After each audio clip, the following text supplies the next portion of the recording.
sense of personal style. You probably go through different phases of inspiration. Maybe you liked plaid a lot for a few months because you were really into Vivienne Westwood, or you went and you got one of those cunty bobs because you watched Pulp Fiction and you liked her haircut. Or maybe you became enamored with the bi-curious diva energy that emanates off the man in the yellow hat from Curious George, and you spent months unsuccessfully trying to emulate his persona and vibe. Things happen. I'm going to talk about some things and some concepts I just can't get enough of as of spring 2026. I love locket necklaces. This is the one I wear like almost every day. It was my grandma's. It used to have a picture of her in here. Fell out, so now I just have a picture of my music crush, Nick Drake. I love him so much. He's so cute. I will definitely put a picture of her back in there someday. You can put pictures of your family and friends. If you don't have that, you can put a picture of yourself if you're a narcissist. You can put, I don't know, a picture of your pet. And I have locket earrings, and I've seen them on pins and bracelets and keychains and everything. And I just think that concept of them is so cute, and I think the concept of them is real romantic, and I just think they're the sweetest thing ever. This is a kind of specific type of thing, but I'm really, really obsessed with house motifs on things. It all started when I saw this dress at this antique market, and it had a little, it was like a prairie type sundress, and I wear those quite often, but it had a little house on the bodice, and it was on a hill, and it was like embroidered with all these different types of floral fabrics, and I didn't buy it. I really wish I would have. I think about it every day. But anyways, it all kind of started with that, and it reminded me of this little book my mom used to read to me about this little house that was really sad all the time. I don't know, something about it is just really cute to me, and I've been finding all sorts of house and building construction and window themed fabric. And the reason I bring this up is because I just thrifted this table runner, and I'm going to make it into a dress like this one I have on the screen. I'm so obsessed with these skirts that I saw on Pinterest that are definitely hand sewn, and I know how to sew because my mother taught me to sew when I was fairly young. I'm definitely trying to work at it a little bit more because my mom sewed a lot of my clothes growing up, and her mom sewed her clothes growing up and taught her how to sew, so it's kind of a thing in my family. But I think it is too wide as it is just to be a skirt panel, so I think I'd have to cut the first part off, and maybe this could be in the middle, and then maybe I could use this as the final trim at the bottom.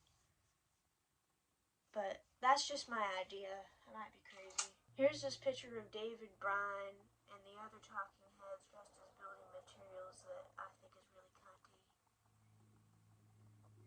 I love David BRYNE.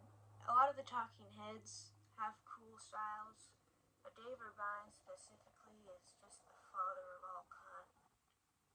Well, that's not true, but there's definitely people who served cunt before him, but you know. And then similar to house print stuff, I'm also really obsessed with fruit print fabrics. Only when it's done tastefully, though, because I've seen fruit prints I think are tacky and ugly. But I just think it's so cute when you think something's a floral fabric and then you look closer and it's just little tiny fruit, little apples and grapes and peaches and all that. I just think it's so cute. I have a gunny sack dress that has little grapes on it, and I just think it's the sweetest thing ever. I just love it. I've been thinking about fashion brand company a lot. I like to go on their website and look at their designs. I think their designs are really unique and cool. Like this camo dress and these like retro sporty type stuff. I really like that kind of stuff. I can't afford anything from them, but I like to imagine. Fashion brand company designs remind me of this very specific memory I have of the Fashion Savvy game on the DS. I don't know if any of y'all played that, but it had this specific shop that had this kitschy, I don't really like that word, but like camp style that really reminds me of that brand. but like in real life. Models. And then they have this dress that I think is so cute. It's based off this 1960s Barbie dress. This is Cindy, by the way. It's based off this dress right here. I don't know if the colors are too accurate, and I don't think I'd ever buy it even if I had the money to buy it. I'm obsessed with the idea of taking a doll's clothes and scaling it up to human size, like this jacket. I just think that collection's so cool. It's from 1994, I think. I first got introduced to that collection because I was looking through the Met website, which is such a fun thing to do, by the way, if you ever have a spare moment. There's these sweaters that have little giant clasps on them and like jackets with big zips and things, and I just think it's the coolest thing ever. But I don't think you have to go fish out thousands of dollars. I think these things would be very, very easy to recreate yourself, especially because I found all sorts of listings for giant zippers and snaps. I love the old 1960s Bible illustrations. When I was 13, I saw these for the first time. I don't remember where I saw them. It might have been a book, and I just fell in love with them. They're obviously pretty definitely inspired by the 1920s illustrations of Neil Brinkley and Ethel Hayes. These Art Nouveau, Art Deco type 1920s sketching styles. I love the hairstyles and I love the makeup. I love the makeup they put on the models. Bell-bottom jeans. I mean real bell-bottoms, not just flare jeans. Everybody's wearing flare jeans lately. I don't know if it's just the area where I live, but big boxy leg jeans are going out of style compared to flare jeans. But I like big bell-bottoms, not just flare jeans. I think the reason that I like them so much is once I got attacked by an iguana when I was in Florida, and I was wearing shorts at the time, and I feel like I realized that if I was wearing bell-bottoms, that iguana attack would have probably ended up differently, because there would have been more fabric protecting me from the teeth of the reptile. Love you Floridians, but I could never live in Florida. We almost moved there. I'm so glad we did not. But I would like to visit again. It was pretty cool. I just hope that same iguana is not out for blood, because they live about 30 years. I have Wrangler retro flare jeans. And it's the only pair of jeans I own. Actually, I think the only pair of pants I own as well. I don't really wear pants a lot. And they have a pretty good fiber content. I'm really against polyester jeans. I don't know how anybody would survive in polyester jeans. American Eagle jeans are very plasticky and I hate them. My mom bought me a pair once and I genuinely wanted to rip my skin off. Having an outfit formula or like pre-saved outfits for different situations. I've found that this is a really effective way to not end up wearing something heinous outside. Of course, if you have more time to think about your outfits, you can of course experiment a little bit more. You have several hours to put more thought into it and really think about your actions. Then do that. I think that this is a way to stop yourself from looking crazy. Because there's been times I go outside and I only have a few minutes to get ready. I always throw stuff on last minute, like thinking, oh, this is cute, and then 6 hours later, I'm still stuck on that stupid ass outfit. If you feel up to it and you feel like you look like you're prepared for the task, you will do better at that task. My formula for class is a white button down. If it's cold, I wear my brown leather jacket. I wear jeans with a belt or a plaid skirt. And I usually wear boots. And I put on one piece of jewelry if I feel fancy.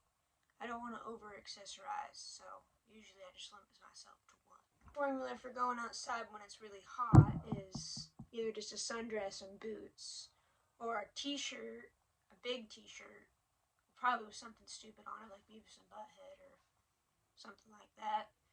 Men's shorts, white socks, Converse, and a belt. I really like these vintage hair combs. I don't know why people don't wear them more often. I usually wear my hair wild, as you can see. I just let it do whatever it feels like, but sometimes I want to look put together, so I kind of smooth it out quite a lot and put a little comb in it. And I first started thinking about them when I saw the ladies in old movies wearing them, like Betty Davis in Now Voyager, which I really like that movie. I'm on an old movie kick, but I just think they're really practical and they're really cute. Statement coats. Out of any other item of clothing, you get to wear a coat the most, and shoes. But I don't believe in splurging on shoes that much unless you're buying really, really good quality shoes. But anyways, splurging on a coat is almost usually worth it if it's a quality coat. Getting a good statement coat, I think, is a very good investment. This coat was custom made for me for my Christmas present. I got it off Etsy. I don't usually buy things new. I thrift almost everything I own. There's also this brand called Genie Nitro that has been going since the 80s, 90s. And I found one of their dresses at the thrift store the other day for $10. It's the cutest thing. I don't know where I'm going to wear it, but it's so cute. They're still around and they make custom colors. So I was thinking maybe for my graduation I'd order a dress in my school colors from them. But maybe I won't, maybe I will. Depends on if I can save up enough. Perfumes. I love perfume. I spend a lot of time thinking about perfume. I just love perfume. I like single note or very simplistic fragrances. I don't like to smell like a concept. I like to smell like a specific thing. Like, this is from Demeter, and they make only single note fragrances. And they come in the cutest little bottles, and they're pretty cheap. They're only a few dollars a little bottle. But this one's raspberry, and that's my favorite I've tried from them. And I love little tiny bottles. I don't understand why so many companies make such huge bottles. I think perfume bottles have increased exponentially and unnecessarily in size recently. I do understand the appeal of maybe you have a signature scent, getting a massive bottle for your vanity, but I don't really have a signature scent. I just like having little bottles. I definitely think perfume is more about selling you the idea, because scent is so subjective from person to person. Really all they can sell you is the idea of a perfume. It's not necessarily about the smell. So that's another reason why I like single note perfumes, because it's actually based on what it is, not the concept. These are Blue Waltz, which is 1950s, and this is Le Mans, which is 1927. And I think to most people, they just think this smells like old lady ass, but I think they're really nice, and I really like them. I really like amber notes. I think the amber lasts quite a long time. I shoplifted the Art Blends amber when I was 13. And I wear it so often. I just really like amber scents. I usually go for something sweet, very sweet. But sweet notes don't project very well and they don't last very long. So I like the lingering staying power of amber. I definitely think that when I get older and when I'm a grown woman and not a little teenager like I am now, I'll definitely probably mature in my tastes in perfume and get into some more elegant stuff. For now, I think I can get away with wearing some more juvenile stuff. In the winter, I hate the winter. I get really sick and depressed when it gets below maybe 60 degrees Fahrenheit. I think that's about 16 degrees Celsius. I don't know the exact conversion. I just have a sense of both of them. I just hate the winter. So my way of gaslighting myself into thinking that it's not winter is to put on a very, very nice tropical coconut perfume. Coconut, peachy, pineapple type perfume. Makes me think that I'm on a nice tropical island somewhere and not freezing my ass off. I'm so glad it's getting warmer now. I can't wait for summer. I have so many plans for summer. I'm so happy. Big, floral, huge hats. They're just practical. I don't know why we stopped wearing sun hats. Like, of course you have to have your sunscreen on and maybe sunglasses to block out the UV light, but like, They're cute. I wear this to go ride my bike around. I'm just a really big hat fan in general, honestly. I think hats should come back in style. I think they're very stylish. And I definitely think that big sun hats are a very effective way to protect your face from the sun. Belt buckles. I just like belt buckles because I think there's so many interesting things that people have done with them. There's so many interesting ones on the market. You can get ones with real weapons inside. You can get one that has SpongeBob on it and says "fuck bitches, get money." At the local flea market that I go to, there's a lot of belt buckles that have cartoon characters on it saying bad words. And I really want one, but they're always like $45, so I've never purchased one. And there's ones with dried bugs inside that I really want. Reminds me of those lollipops I always wanted, but my mom never would buy me. That they had at museums and stuff like that. I really want something with a dried bug in it. That's on my bucket list for this year, is to buy something that contains a dead bug, a dead scorpion, a dead spider. I've always wanted something like that. I love big, long, flowy skirts. The only complaint I have about big skirts is sometimes if you're near a campfire, it can get a little bit scary. But they have huge pocket space. They look good on everybody. There's not anybody who doesn't look good in a big, long, flowing skirt. They're way more comfortable than pants. I think that guys would definitely wear skirts if they knew how comfortable they were. This is something I don't think I'd ever buy, but I just like looking at them on my Pinterest. These beautiful, transparent-ish plastic shoes. I'm kind of talking specifically about these Jeremy Scott ones with the inflatable little thing on them. They come in so many colors. They're so awesome. But they're about $1 bajillion online, so I'll never own a pair. Plus, I don't think they'd be that comfortable to walk in anyways. But clear shoes, plastic shoes, just, they please me and bring me joy just to look at visually. I do have a pair of 1950s lucite heels. They're too small for me, though, so I can only wear them in pictures, but I think that those are really cool too, with the little designs carved into the heel. Anyways, thank you guys so much for watching. I'm trying to get my channel off to a start here.